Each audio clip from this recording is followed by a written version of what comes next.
Hello everyone, this is Sonam here. Today I am going to explain about the some sectioning elements in the HTML5. Okay, HTML5 introduced the some new sectioning elements that defines the structure of the HTML document.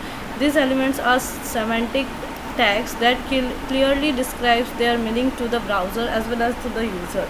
The tags are their attribute, make it clear to the web browser as how the content and web pages should be presented to the user. आपके HTML page का जो web layout होता है उसमें content को किस तरह से रिप्रेजेंट करना है, उसको किस तरह से डिस्क्राइब करना है, सेक्शन वाइज करना है, हेडर एंड फुटर ऐड करना है, फिर या तो फिर उसके नेविगेशन यानी मीन्स उसके मेनू में उसके रिलेटेड कोई मेनू रेडी करना है वेब पेज का, तो वो सारे टैग्स को हम एक तरह का सेक्शन या सेक्शनिंग एलिमेंट कहते हैं, जो कि न्यूली इंट्रोड्यूस हुआ है हमारे HTML5 वर्जन में। तो हम वन बाय वन सारे हमारे जो एलिमेंट्स हैं उसे हम यहाँ पे देख लेते हैं।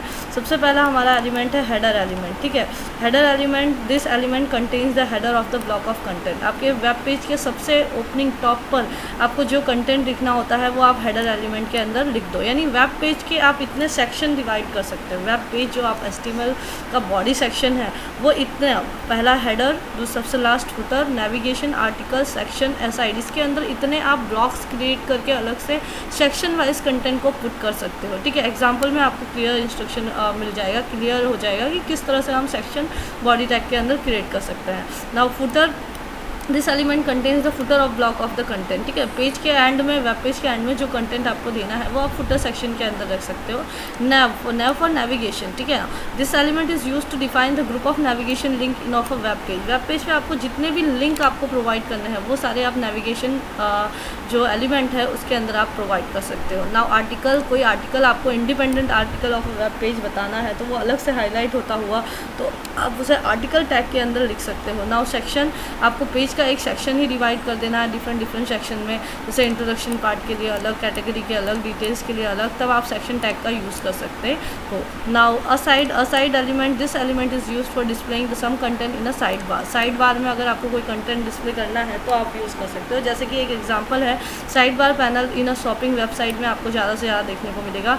जैसे कि आप कोई आइटम को सर्च कर रहे हो तो वहाँ पे आपको उसकी कैटेगरी, प्राइस क्या है, तो वो आपको एक साइड बार दिया होता है, उसके ऊपर आप क्लिक करके आप उस कंटेंट के आर्टिकल, कैटेगरीज, प्राइस के बारे में इजीली यानी मीन्स उसको देख सकते हो। ठीक है, तो साइड भी हमारे पास एक एलिमेंट है कंटेंट क्रिएट करने के लिए। तो आप देख सकते हो कि हेडर पोर्शन कैसे दिखाई देता है, नेविगेशन पोर्शन कैसे दिखाई देता है, फुटर पोर्शन कैसे दिखाई देता है। फुटर के अंदर भी एक नेविगेशन बार है, इसके भी नेस्टेड होता है, आप कहीं पे भी इस तरह से इसको यूज़ कर सकते हो। आप देख सकते हो कि एक आर्टिकल है, देखो एक article, this is the one of the article, इतना बड़ा हमारा आर्टिकल है। ठीक है, इसके अंदर एडिशनल इन्फॉर्मेशन आपको दिखानी है तो इस तरह से आप असाइड, एक अलग से बॉक्स है, दिस इज़ द एडिशनल, आपको दिखाने के लिए एक दूसरा हमारा असाइड बॉक्स यहाँ पे आपको दिखाई दे रहा है। ठीक है, अब सेक्शन क्रिएट करना है तो इस तरह से हमारे आर्टिकल के अंदर हमने 2 सेक्शंस यहाँ पे डिस्क्रिप्शन के लिए, कैटेगरी 1, 2 अपने प्रोडक्ट के रिलेटेड इस तरह से, जो हमारी नॉर्मल वेबसाइट्स ऑनलाइन शॉपिंग की होती है वो इसी तरह से कुछ डिज़ाइन होती है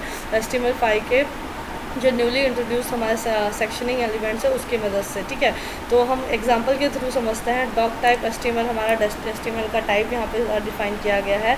HTML की लैंग्वेज यहाँ पे EN यूज़ की गई है। जितने कुछ हमने यहाँ पे सीखा है होल चैप्टर के दौरान, सारे टैग्स यहाँ पे ऑलमोस्ट कवर करने की कोशिश की गई है। हेड टैग को स्टार्ट करके उसे क्लोज किया गया है, उसका बिजी कलर बॉडी स्टार्ट करके क्यान रखा गया है।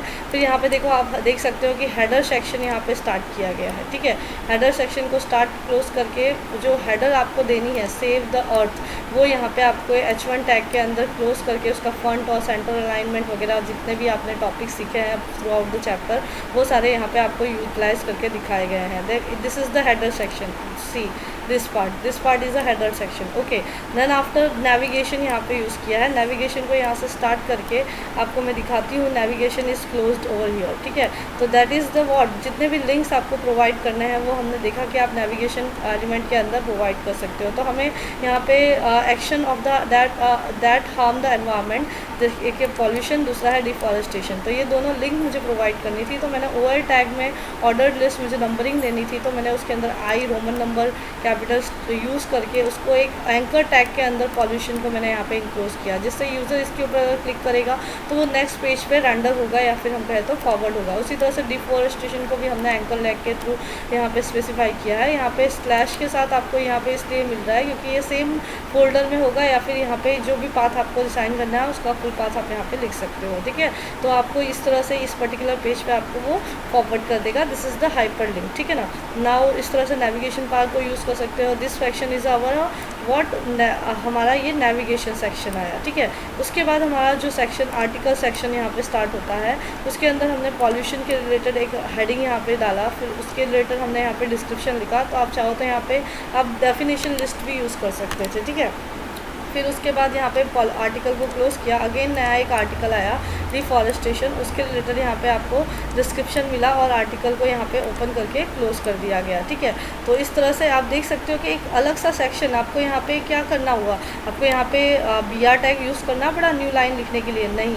आपको यहाँ पे एक पेज में इस पर्टिकुलर आर्टिकल को एक सेक्शन में ही डिवाइड कर दिया गया है कि वो उसके लिए आपको अलग से BR टैग की यूज़ करने की ज़रूरत नहीं पड़ी लाइन बैक करने के लिए, ठीक है ना। अब हमारा जो फुटर सेक्शन है उसके अंदर अगर मुझे कुछ दिखाना है तो हम फुटर सेक्शन के अंदर लिखकर इस तरह से हम फुटर सेक्शन की एरिया को भी यहाँ पे कंटेंट को भी रेडी कर सकते हैं। तो इस तरह से आप जो न्यूली इंट्रोड्यूस सेक्शनिंग एलिमेंट है उसका यूज़ करके भी आप HTML डॉक्यूमेंट को डिज़ाइन कर सकते हो। तो स्टूडेंट्स आपका चैप्टर यहाँ पे ओवर होता है। जितने भी रिकैप में पॉइंट्स दिए हैं, जितने भी हाईलाइट किए हैं वो आपको ज़रूर पढ़ना है क्योंकि MCQs, true false, fill in the blanks, most of चीज़ें आपकी यहाँ से इसमें इस रिकैप में से कवर हो जाएंगी। जितने भी टॉपिक्स हमने डिस्कस किए हैं थ्रू आउट द चैप्टर, सबके इन शॉर्ट ब्रीफ में यहाँ पे आपको कंटेंट मिल जाएंगे, जिससे आपको आइडिया आ जाएगा कि कितनी चीज़ें हैं, हमें क्या पढ़ना है डिटेल में, क्या नहीं पढ़ना है। तो आपको ये एग्ज़ाम में तो ऑब्वियसली आपको रिकैप से गो थ्रू होना ही चाहिए। देन आफ्टर यहाँ पे कुछ सॉल्व्ड MCQs दिए हुए हैं वो आपको पढ़ने हैं, सॉल्व करने हैं। देन आफ्टर कुछ हमें यहाँ पे फिल इन द ब्लैंक्स और यहाँ पे कुछ ट्रू फॉल्स भी दिए हुए हैं जिससे आपको सॉल्व करना है। वन वर्ड आंसर्स दिए हुए हैं जिसके आंसर भी यहाँ पे आपको टेक्स्ट बुक में दे दिए हैं। आप उसका आंसर देख के इसे अच्छे से आप लर्न कर लेना फॉर योर एग्ज़ाम। और देन आफ्टर हमारे पास यहाँ पे कुछ लॉन्ग आंसर टाइप क्वेश्चन भी है जो कि ऑलरेडी सॉल्व है।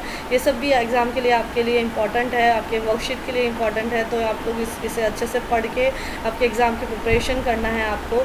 इसके अलावा हमारे पास कुछ एप्लीकेशन बेस्ड क्वेश्चन है। एप्लीकेशन यानी कुछ प्रॉब्लम बेस्ड क्वेश्चन होता है, उसके रिलेटेड आपको कुछ आंसर देना होता है, ठीक है। तो ये भी आपको अच्छे से पढ़ के एग्ज़ाम के लिए प्रिपरेशन करनी है।